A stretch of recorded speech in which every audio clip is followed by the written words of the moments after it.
Hi guys, welcome back to our channel. ఈరోజు ఈ వీడియోలో బెంగళూరులో జాబ్ ఇప్పిస్తామని చెప్పి చాలా మోసం జరుగుతుంది. అది ఎలాగంటే 2 months బ్యాక్ మళ్ళీ ఈరోజు నేను ఆ ప్రాబ్లం ఫేస్ చేశాను. నాలాగా ఎవరు ఇబ్బంది పడకూడదని చెప్పి నేను ఈ వీడియో తీస్తున్నాను. అదేంటంటే 2 months బ్యాక్ నాకు మెసేజ్ వచ్చిందనమాట. ఈ ఈ టయానికి ఇంటర్వ్యూ ఉంటుంది, మీరు అటెండ్ కానీ అని చెప్తే సరే అని చెప్పి నేను కూడా బాగా టిప్ టాప్ రెడీ అయ్యి ఇంటర్వ్యూ పోయినా. అక్కడ అక్కడ వెళ్ళాక మామూలు చాలా అంటే ఆఫీస్ మాది లేదనమాట అది. ఏందో సెటప్ చేసినట్లా ఒక నలుగురు మనుషులు పెట్టుకొని ఒక హెచ్ఆర్ అంట. ఆ తర్వాత చాలా మంది స్టూడెంట్స్ వచ్చారు నాలాగనే. అక్కడ ఒకరినొకరిని పిలిచారు. నా వంతు వచ్చింది, నేను వెళ్ళాను. వాళ్ళు సెల్ఫ్ ఇంట్రెస్ట్ చెప్పినాను. అంతా అయిపోయిన తర్వాత వాళ్ళు మండే నుంచి సాటర్డే వరకు వర్కింగ్ అవర్ అనుకుంట. సారీ, మండే నుంచి ఫ్రైడే వరకు working hour. Saturday Sunday holiday, cab ఇస్తారంట. అన్ని మెడికల్ మెడికల్ ఇస్తారంట. అన్ని అయిపోయినాక అమౌంట్ అడిగారు. నేను కొత్తలో తెలియదు నాకు ఇలా ఉంటుందని, నేను కూడా అమౌంట్ ఇచ్చేసాను తెలియక. నేను ఇచ్చేసిన తర్వాత నాకు తెలిసిన అమ్మాయిని అడిగాను, ఇట్లా ఇచ్చేసాను. నీకు ఆ అమ్మాయి కూడా ఇలా మెసేజ్ వచ్చిందంట, అదే నమ్మకు, వాళ్ళు నిజంగా జాబ్ ఇచ్చేవారైతే నిన్ను అమౌంట్ ఎందుకు అడుగుతారు అని అని అంటే నేను కూడా నమ్మలే.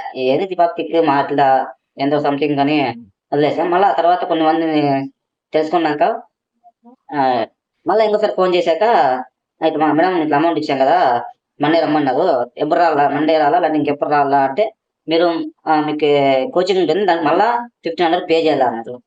ఇదేదో చాలా తేడా ఉందని చెప్పి మాకు తెలిసిన ఒక ఇద్దరు ముగ్గురిని అడిగారు. నమ్మకరా పేగు ఇంకా వెళ్ళకు, పోయింది వెళ్ళిపోయింది, వదిలేసేయాలి. అప్పుడు నాకు అర్థమైంది. ఇలా ఉంటాయా అని అర్థమైంది. సరే అని వదిలేసాను. ఈరోజు మళ్ళా 2 days బ్యాక్ మళ్ళీ మెసేజ్ వచ్చిందండి. అంటే వాళ్ళే ఫోన్ చేశారనమాట. ఇట్లా మీరు జాబ్ కోసం చూస్తున్నారా అని ఒక యాప్‌లో అప్లై చేశాను. వాళ్ళు మేడం అని చెప్పాను నేను కూడా. అంటే వాళ్ళు కూడా ఫోన్ చేసి సరే ఈరోజు 9 o'clock నుంచి 11 o'clock వరకు ఇలా ఉంటుంది ఇంటర్వ్యూ, రాండి మీకు కంపల్సరీ అని. నేను సరే లైట్‌లే అని తీసుకున్నా. మళ్ళీ మార్నింగ్ కాల్ చేశారు. సరే ఈరోజు ఖాళీగా ఉన్నా అని చెప్పేసి నేను కూడా వెళ్ళాను. అక్కడ వెళ్ళిన తర్వాత సేమ్ నా ఫస్ట్ ఎక్స్‌పీరియన్స్ ఎలా జరిగిందో సేమ్ సెటప్. సేమ్ ఒక 5, 6 మంది బాగా కూర్చొని ఒక హెచ్ఆర్ క్యాబిన్‌లో ఉండి అక్కడ ఏమి ఉండదు అసలుకి. బా ఒక 3 డేస్‌కి రెంట్ తీసుకుంటారు ఆ బిల్డింగ్‌ని. 3 డేస్ మీకు ఆ ఇంటర్వ్యూ అయిపోయినాక మీరు ఓ 1 వీక్ తర్వాత మళ్ళీ జాయిన్ కాండి, అమౌంట్ కట్టించుకున్నాక 1 వీక్ తర్వాత మళ్ళీ జాయిన్ కాండి. జాయిన్ మీకు వర్కింగ్ అవర్ ఈ టైం నుంచి ఈ టైం వరకు ఉంటుంది అని చెప్పారు. మళ్ళా నాకు తెలుసు కాబట్టి, నాకు ముందు ఎక్స్‌పీరియన్స్ అయింది కాబట్టి నేను అమౌంట్ మేడం మా బ్రదర్ కింద ఉన్నాడు, నేను అమౌంట్ తీసుకొని వస్తాను అని చెప్పి జంప్ అయిదాం అనుకున్నా. వాళ్ళు సార్ మీరు వెయిటింగ్ రూమ్‌లో ఉండండి అని నన్ను కూర్చోబెట్టారు. మీ బ్రదర్ ఫోన్ చేసి రమ్మని చెప్పారు. ఇదేంది రిక్కిచ్చి కాకుండా అని చెప్పి నేను ఇంక ఎస్కేప్ అయిపోయినా. అలా మీకు జరుగుద్దని నేను ఈ వీడియో చేస్తున్నా. సరే, డబ్బు మనీ పోతే మళ్ళీ వస్తుందనుకోండి.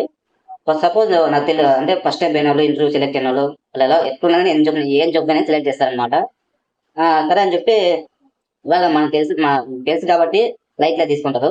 అమౌంట్ కట్టేశారు. వాళ్ళు ఎంత అడిగితే అంత అమౌంట్ కట్టేసినారు. మళ్ళా మీకు జాబ్ వచ్చిందని అది హ్యాపీనెస్ ఉంటుంది. ఇంటికి కాల్ చేసి నాకు జాబ్ వచ్చిందిలే నాన్న, నాకు జాబ్ వచ్చింది అంటే వాళ్ళ ఇంట్లో చాలా హ్యాపీగా ఉంటారనమాట.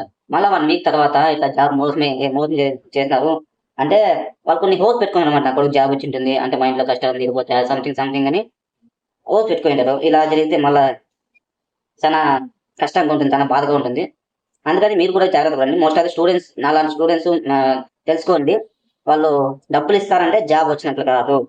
మీకు చెప్తున్న, డబ్బులు మాత్రం ఇయ్యకండి. అది విషయం. ఉంటాం. బై.